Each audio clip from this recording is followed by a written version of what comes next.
है और स्वस्थ मन से ही परमात्मा की भक्ति हो सकती है, अन्यथा कहने को कुछ भी कहते रहो। आप भजन में बैठेंगे माला लेके, घोटों में दर्द हो रहा है, किसी के सर में दर्द हो रहा है, किसी का ब्लड प्रेशर हाई हो जाता है, किसी का लो हो जाता है, किसी को चक्कर आते, किसी को भूख नहीं लगती, किसी को प्यास नहीं लगती, ये सारी चीजें चलती रहती है। और दूसरा सुख महाराज ये सब छोड़ दो, दूसरा सुख देखो, दूजा सुख घर में हो माया। माया का मतलब भैया धन हो, धन दौलत पैसा, क्योंकि बिना पैसे के कोई घास डालने वाला नहीं है आज की दुनिया में। तो किसी ने कहा भैया माया भी कितनी हो, उसकी भी लिमिट बता दो, कितनी होनी चाहिए? बोले इतनी हो, ऐसा नहीं कि इतनी भरी हो सारे घर के लोग आराम से सोए और तुम छत पे बैठ के सारी रात चिड़िया उड़ाओ, कहीं कोई किधर से आ न जाए और सब ले ना जाए। इतनी माया भी बेकार है जो चैन की नींद ना सो पाओ। तो कितनी माया होनी चाहिए, कितना धन होना चाहिए? साईं इतना दीजिए जामे कुटुंब समाए, मैं भी भूखा ना रहूं साधु न भूखा जाए। कितना दीजिए? बस इतना दे दीजिए प्रभु कि सुबह शाम मेरे घर का चूल्हा जल जाए, आया हुआ अतिथि, आया हुआ कोई साधु संत मेरे द्वार से भूखा ना जाए, मैं भी भूखा ना सोऊं, मेरे बच्चे पेट भर के सोएं, बस इतना दीजिए, ज़्यादा नहीं, ज़्यादा तो फिर बीमारी है।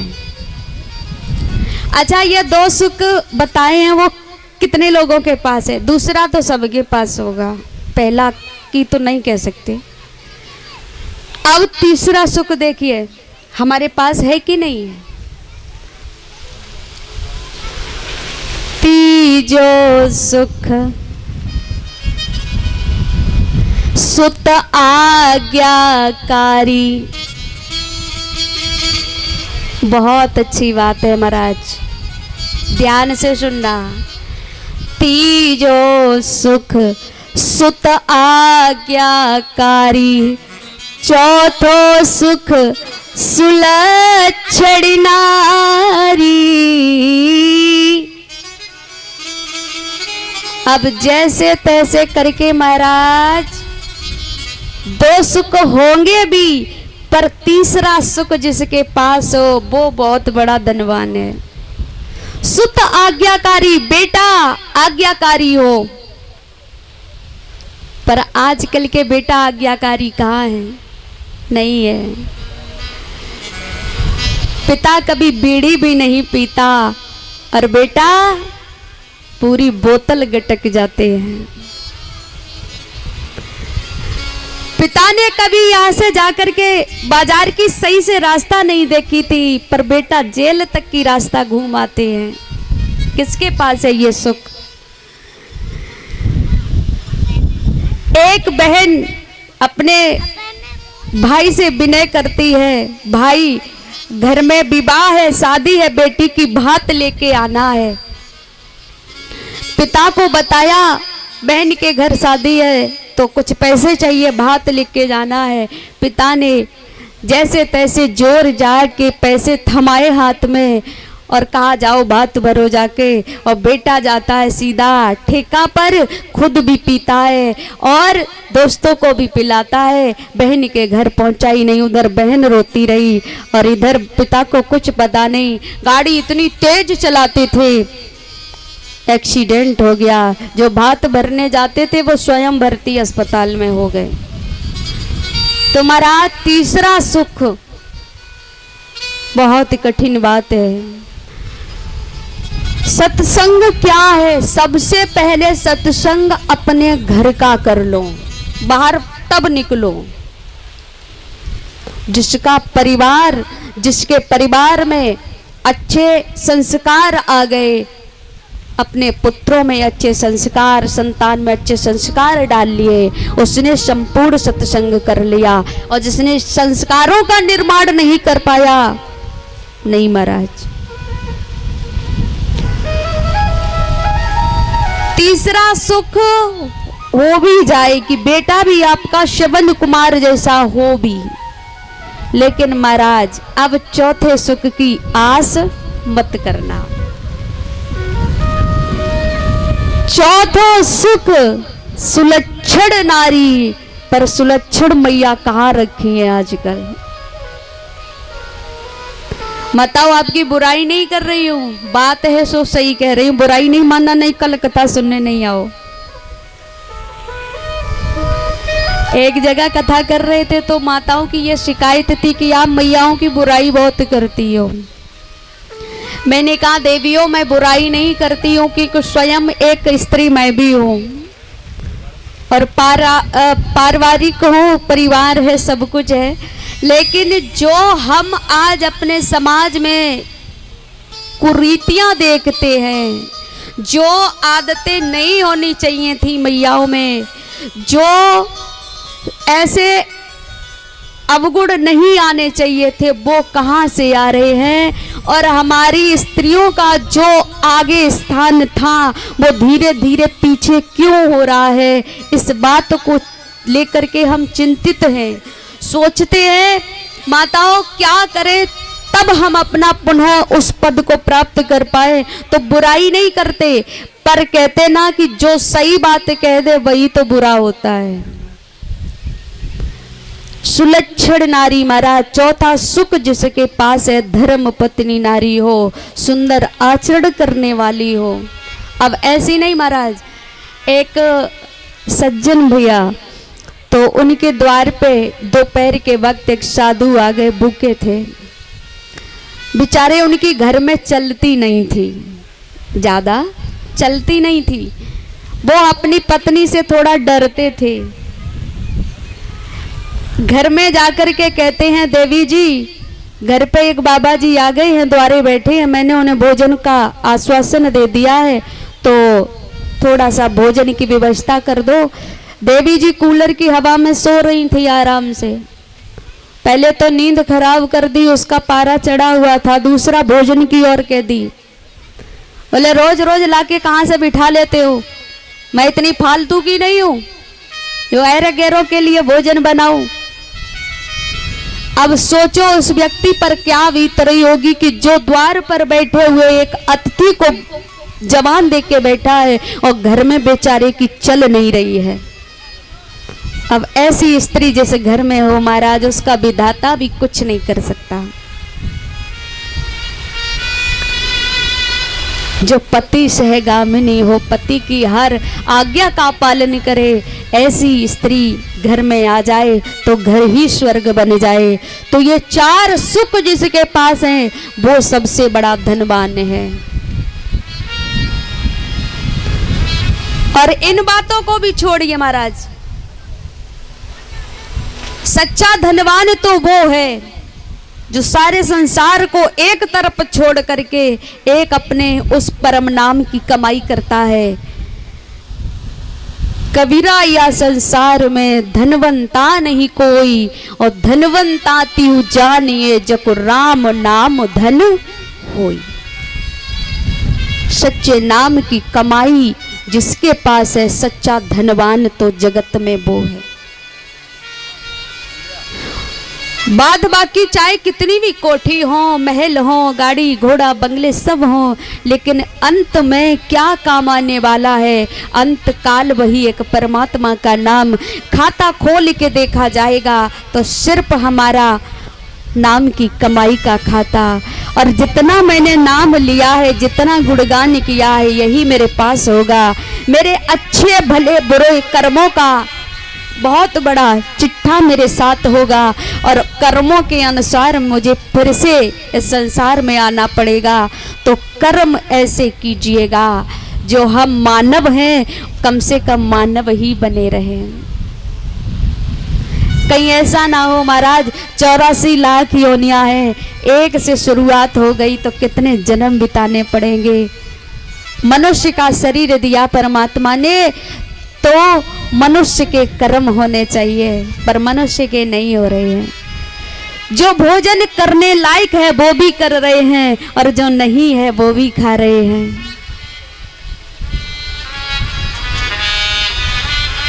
इसीलिए भक्तों, ये जीवन हमें जो मिला है ये सिर्फ और सिर्फ परमात्मा के गुण गाने के लिए मिला है। हम ये नहीं कहते कि परिवार को छोड़ दो, घर द्वार को छोड़ दो, झोली लेके सिर्फ माला करो, नहीं। काम करते करते भी परमात्मा को याद करो, उसको याद रखना ही सच्ची भक्ति है, उसे मत भूलो।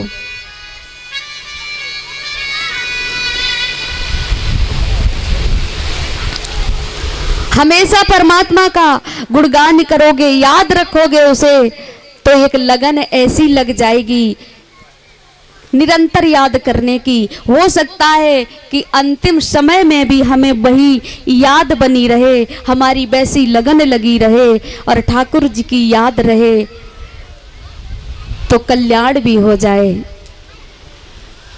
पर निरंतर जब अभ्यास करोगे तब ऐसा होगा, ऐसा 1-2 दिन करने से नहीं होता है।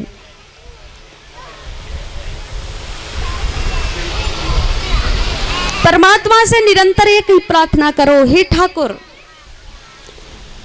कि जहां ले चलोगे वहीं मैं चलूंगा, जहां ले चलोगे वहीं मैं चलूंगा, जहाँ ले चलोगे वहीं मैं चलूंगा, जहाँ ना तिरक दोगे, जहाँ ना तिरक दोगे वहीं मैं रहूंगा, जहाँ ले चलोगे वहीं मैं चलूंगा, जहाँ ले चलोगे वहीं मैं चलूंगा।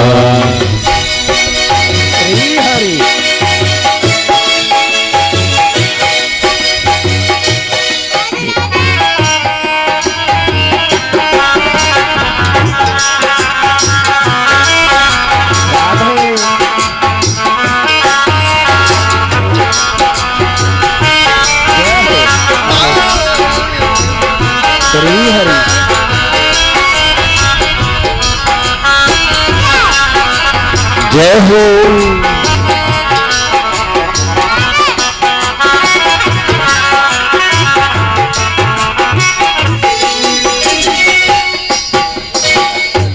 जहाँ परमात्मा की मर्जी जिस हाल में रखे, जिस देश में रखे, जिस भेष में रखे, जो दे बस उसको स्वीकार करो, उम्मीद मत करो, तभी सुखी रह सकते हो।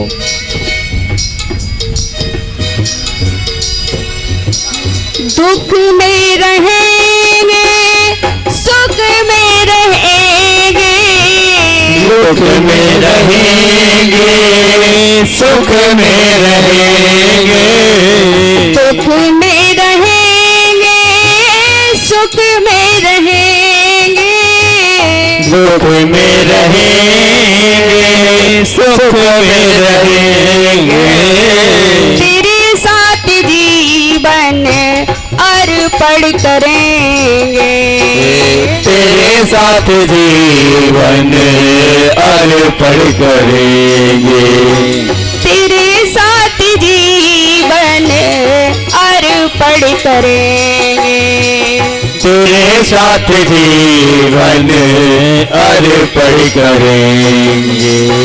सहाओगे जो कुछ वही मैं सहूंगा, सहाओगे जो कुछ वही मैं सहूंगा, जहाँ तुम कहोगे वहीं मैं चलूंगा, जहाँ तुम कहोगे वहीं मैं चलूंगा, जहाँ तुम कहोगे चलोगे वही मैं चलूंगा।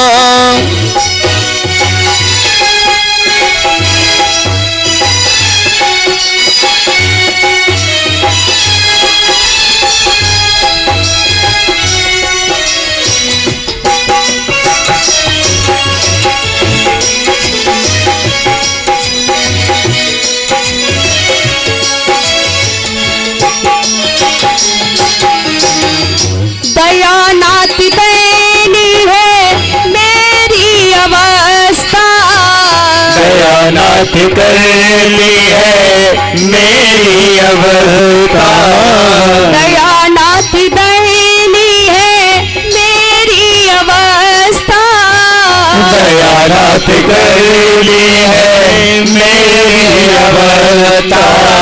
मेरे हाथ मेरी है सारी व्यवस्था, मेरे हाथ में है सारी व्यवस्था।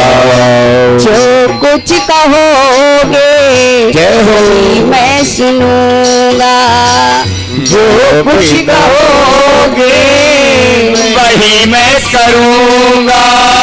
जहाँ ले चलोगे वही मैं चलूंगा, जहाँ ले चलोगे वही मैं चलूंगा, जहाँ ले चलोगे वही मैं चलूंगा, जहाँ ले चलोगे वही मैं चलूंगा।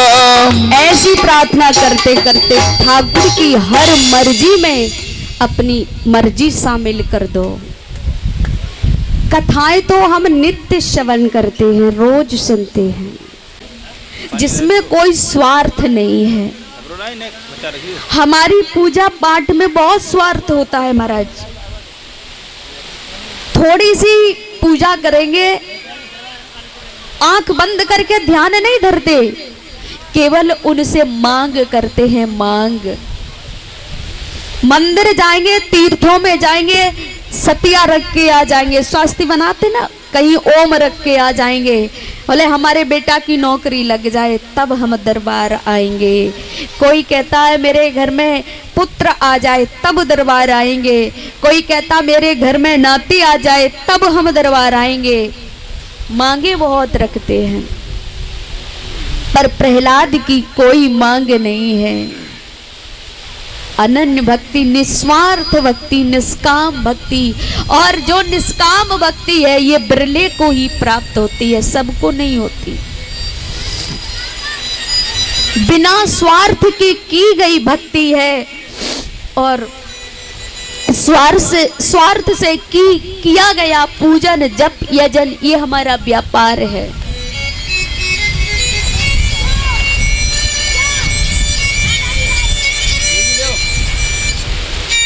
अनन्य भक्ति के 6 लक्षण हैं महाराज। पहला, प्रार्थना। सुबह उठ करके अपनी चारपाई पर बैठ करके आंखें बंद करके भगवान का स्मरण करो, प्रार्थना करो। हे ठाकुर, दिन की शुरुआत तेरा नाम लेकर के हो, और सारे दिन तुझे याद करके मैं रात को पुनः विश्राम करूं, तो तुझे याद करके ही आंखें बंद करो। इन हाथों से, इस मन से, इन नेत्रों से, इस शरीर से किसी का अहित ना हो, सबका हित हो। और सुबह उठने के बाद अपने हाथों का दर्शन करो। जिसको आता है वो कहे, नहीं आता है तो केवल हाथ देखे। माताएं खुद भी सीखें, बच्चों को सिखाएं। प्राथमिकता हमारी यहां से शुरुआत होती है। कराग्रे वस्ते लक्ष्मी, कर मध्य सरस्वती, कर मूले तु गोविंदा, प्रभाते कर दर्शनम। हाथों का दर्शन करके उसके बाद धरती माँ को प्रणाम करके, गुरु को प्रणाम करके, माता पिता को प्रणाम करके अपने दिन की शुरुआत करो। दूसरा लक्षण, सेवा पूजा। लोग कहते हैं मूर्ति की पूजा करने से क्या मिलता है। कुछ लोग सवाल कर देते हैं, बोले ये तो पत्थर की है, पीतल की है, कांच की है। अरे भाई, सब कुछ तो कांच का ही है। ये शरीर कौन सा हमारा सोने का है, ये भी तो मिट्टी का ही है। हमारा विश्वास ही पत्थर में, पीतल में भगवान देखता है ना। तो विश्वास इतना मजबूत बनाओ, इतना दृढ़ रखो कि उस पीतल में भी भगवान नजर आए। सेवा पूजा से क्या होता है, नहाने धोने से क्या होता है। अरे भाई, जब हमारी वातावरण स्वच्छ होगा, हमारा शरीर स्वच्छ होगा, तभी तो अंदर हम स्वच्छ विचार बना पाएंगे। बाहरी सुरक्षा भी जरूरी है स्वस्थ विचारों के लिए, स्वस्थ मन को स्वस्थ रखने के लिए। तो नहाना धोना भी जरूरी है। दुर्गंध आएगी, कौन बैठेगा पास में, मन कैसे आपका लगेगा सेवा भाव में, पूजा पाठ में नहीं लगेगा। तो नहा धो करके और पूजा करो, प्रभु के श्रृंगार को देखो, श्रृंगार करो, चंदन लगाओ, ठाकुर को नई नई पोशाक पहनाओ और प्रार्थना करो। देखो मन मंदिर में उस मूर्ति को बसा करके जितनी देर हम अपने ठाकुर जी के दर्शन करेंगे, कम से कम उतनी देर नेत्र हमारे अच्छे तो रहेंगे, उतनी देर तो मन अच्छा रहेगा, उतनी देर तो किसी की बुराई चुगली में नहीं जाएगा। तो है ना फायदा। जितनी देर हम मंदिर में बैठेंगे, कम से कम उतनी देर तो विचार अच्छे होंगे। इसीलिए सेवा पूजा करो। तीसरा लक्षण है महाराज स्तुति।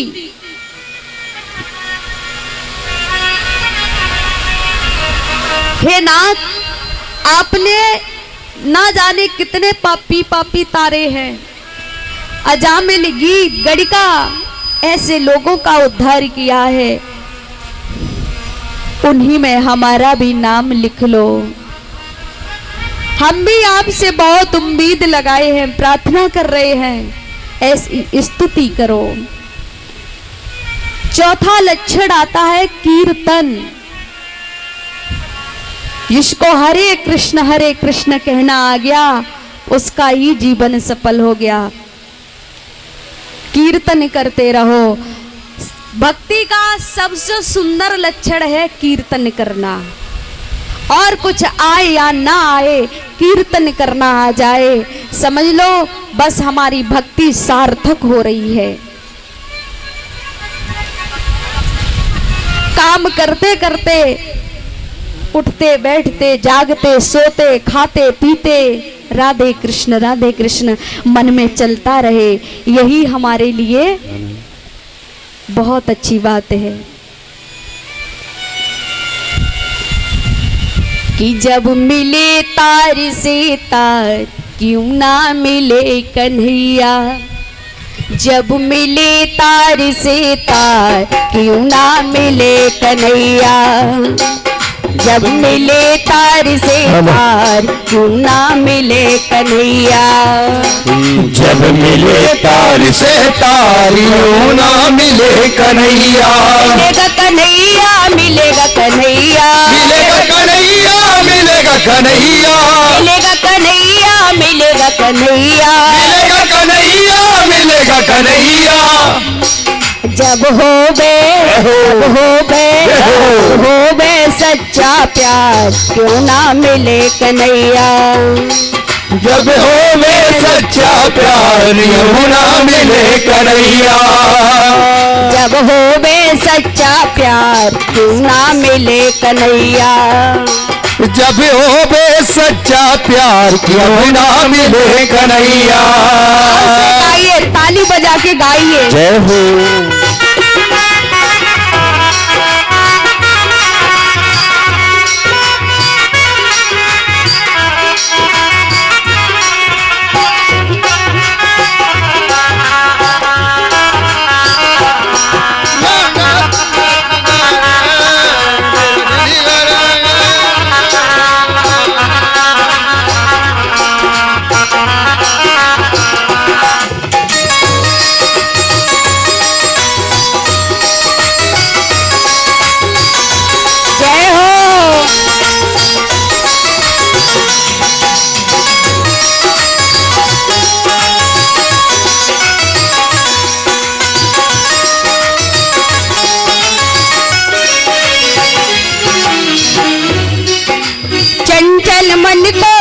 समझा ले, चंचल मन को तू समझा ले, चंचल मन को तू समझा ले, चंचल मन को तू समझा ले, हरि चरणों में ध्यान लगा ले, हरि चरणों में ध्यान लगा ले, हरि चरणों में ध्यान लगा ले, हरि चरणों में ध्यान लगा ले, और मन से, और मन से, और मन से तज अहंकार क्यों ना मिले कन्हैया, और मन से तज अहंकार क्यों ना मिले कन्हैया।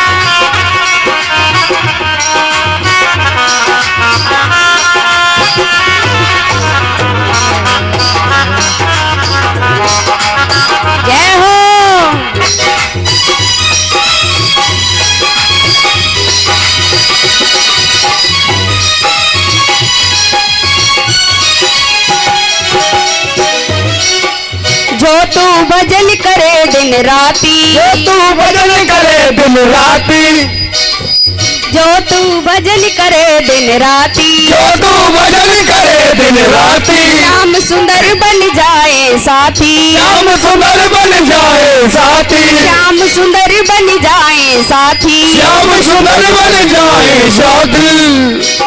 तू शरण, तू शरण, तू शरण तो आ एक बार क्यों ना मिले कन्हैया, तू शरण तो आए हार क्यों ना आए कन्हैया, क्यों शरण तो आए हार क्यों ना आए कन्हैया।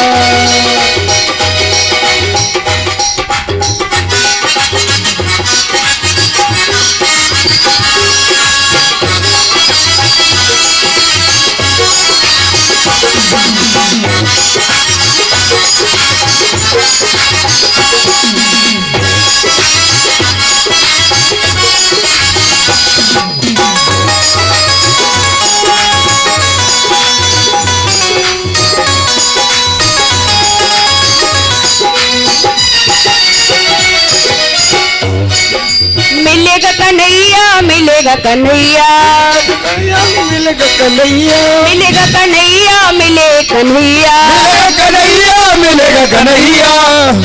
जब होवे, जब होवे सच्चा प्यार क्यों ना मिले कन्हैया, जब होवे सच्चा प्यार तब ना मिले कन्हैया, जब होवे सच्चा प्यार तब तो मिले कन्हैया। जब मिले पार से पार क्यों ना मिले कन्हैया, जब मिले तार से तार जब ना मिले कन्हैया, जब मिले सच्चा प्यार क्यों ना मिले कन्हैया, जब होवे सच्चा प्यार तब ना मिले कन्हैया, जब होवे सच्चा प्यार तब ना मिले कन्हैया, जब होवे सच्चा प्यार तब ना मिले कन्हैया, जब होवे सच्चा प्यार तब ना मिले कन्हैया, जब होवे सच्चा प्यार तब ना मिले कन्हैया। जब होवे सच्चा प्यार क्यों ना मिले कन्हैया, जब मिले तार से तार क्यों ना मिले कन्हैया। कीर्तन करना आ जाए, चौथा लक्षण। और महाराज पांचवा लक्षण, जब कीर्तन करना आ जाएगा ना, समझ लो आपकी भक्ति सार्थक हो रही है।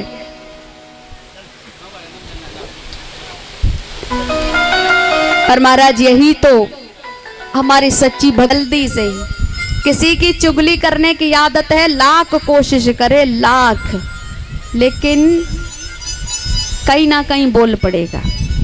वो नहीं मानेगा।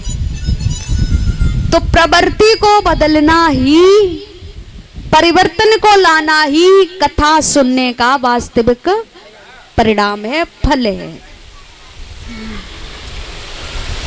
कथा चाहे कहीं भी हो रही हो, पर भगवान की कथा हो, उसमें अपने इष्ट का ध्यान करके उसमें रस ला के कथा श्रवण करो महाराज। ये 6 लक्षण जिसके पास होंगे उसकी सार्थक भक्ति होगी, उसकी निष्काम भक्ति होगी। और जैसे कि प्रहलाद ने की है, प्रहलाद अपनी निष्ठा को कम नहीं होने देते। पिता ने कितने प्रयत्न किए उन्हें मारने के, गुरु जी के यहाँ भेज दिया पढ़ने के लिए, प्रहलाद ने वहां भी वही किया। एक दिन एक उनके साथ ऐसी घटना हो गई, हमारे साथ तो न जाने कितनी हो जाती है, लेकिन फिर भी हम बदलते नहीं हैं।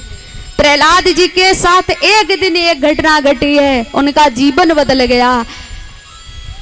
पाठशाला से आ रहे थे, रास्ते में एक बहुत गरीब कुम्हार कुमारी रहते थे। हिरण्यकश्यप का पूरे राज्य में यह ऐलान था, कोई भी भगवान का नाम नहीं लेगा, कोई भी पूजा नहीं करेगा, कोई भी धार्मिक आयोजन नहीं होगा। तो प्रहलाद जैसे ही आए, उन्हें तो वहां पर ठाकुर जी के नाम की आवाज आ रही है, कोई नारायण नारायण कह के रो रहा है। रुक गए, और जैसे ही उस घर में, उस कुटिया में जाकर के देखते हैं, कुम्हारी रो रही है। और जैसे ही राजकुमार को आया हुआ देखा, एकदम चुप हो गई, आंसुओं को पोंछ लिया। प्रहलाद पूछते, यारी बुढ़िया एक बात बता, अभी तू किसका नाम ले रही थी? डरते डरते कुम्हारी कहती है, मैं भगवान का नाम ले रही थी। तू भगवान का नाम ले रही थी? तुझे अच्छी तरह पता है मेरे पिता का ऐलान है कि कोई भी इस राज्य में भगवान का नाम नहीं ले सकता, फिर भी ले रही थी। अच्छा हुआ कि वो मैंने सुना, अगर मेरा कोई गुप्तचर सुन लेता तो जानती है क्या होता? बुढ़िया कहती है, हाँ, मेरे प्राण ले लिए जाते। तुझे मरने का डर नहीं लगता? नहीं बेटा, मृत्यु से क्या डरना, क्योंकि अगर डरोगे तो भी आएगी और नहीं डरोगे तो भी आएगी। तो क्या डरे, जो आएगी सो आएगी, उसे तो स्वीकार करना पड़ेगा। अच्छा ये बता, तू भगवान का नाम क्यों ले रही थी? बोले बेटा, ये जो आबा जल रहा है ना, आबा लगा हुआ, इसमें मेरे बर्तन पक रहे हैं। एक घड़ा में बिल्ली के बच्चे रखे हुए थे, वो भी घड़ा धोखे से आबा में रख गया और मैं भूल गई हूं।